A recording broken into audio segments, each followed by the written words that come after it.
बिस्मिल्लाहिर्रहमानिर्रहीम। सूरज को ग्रहण लगता है तो उस वक़्त क्या करते हैं, इसके बारे में हमें प्यारे नबी करीम सल्लल्लाहु अलैहि वसल्लम की सुन्नत तय्यबा से मुकम्मल रहनुमाई मिलती है। प्यारे नबी करीम सल्लल्लाहु अलैहि वसल्लम ने सूरज ग्रहण के मौके पर नमाज अदा की है। उस नमाज का तरीका ये है कि 2 रकात पर वो नमाज मुश्तमिल होती है। लंबा क़याम करते हैं और इसी तरह लंबा रुकू करते हैं। रुकू के बाद कौमा यानी समी अल्लाहु लिमन हमीदा रब्बना लकल हम्द कहकर दोबारा फिर क़याम कर देते हैं, यानी सजदे में नहीं जाते।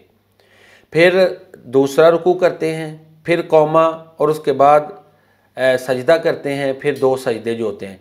यानी पहली रकत में 2 क़याम, 2 रुकू और समी अल्लाहु लिमन हमीदा रब्बना लकल हम्द कह के दूसरा क़याम करेंगे। हम 1 कौमा या 2 कौमे कह सकते हैं, यानी 2 क़याम, 2 रुकू और 2 कौमे और 2 सजदे, ये पहली रकत होगी। इसी तरह दूसरी रकत जो है वो भी ऐसे ही अदा करते हैं।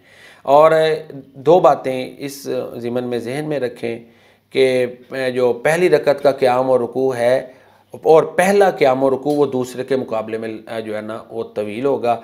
और अगर सूरज ग्रहण का दौरानिया ज़्यादा है तो 2-2 रकात करके हम ज़्यादा रकात भी पढ़ सकते हैं। ये तो सूरज ग्रहण की नमाज का तरीका है। चाँद ग्रहण हो तो फिर भी इसी तरह पढ़ सकते हैं। और भी तरीके जो है ना वो कुतुब सुनन में मौजूद होंगे। कुछ लोग जो है ना वो सूरज ग्रहण के मंज़र का नज़ारा करते हैं और उसको देखते हैं, ये तरीका दुरुस्त नहीं है। बल्कि ग्लासेस जो है ना वो तो मार्केट में सेल्स होती हैं कि जी इसको देखें। भाई ये इंजॉय करने वाली चीज़ नहीं है।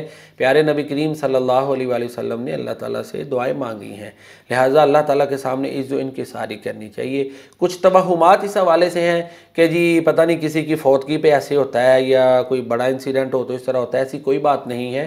प्यारे नबी करीम सल्लल्लाहु अलैहि वसल्लम के दौर में सूरज ग्रहण लग गया, लोगों ने समझा कि आपका इत्तेफाक से आपके बेटे भी फौत हुए थे, तो लोगों ने समझा शायद सैयदना इब्राहीम रज़ियल्लाहु ताला अन्हु जो प्यारे नबी करीम सल्लल्लाहु अलैहि वसल्लम के बेटे हैं फौत हुए हैं, उनकी वजह से सूरज ग्रहण लगा है।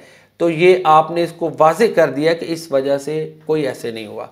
बाकी कुछ और चीज़ें हैं, हाँ साइंसी तौर पर अगर कोई चीज़ प्रूव होती है प्रैक्टिकली तो उसके बारे में सोचा जा सकता है। बेबुनियाद और तवहुम पर मबनी चीज़ें जो है ना उनको काबिल तवज्जो नहीं समझना चाहिए।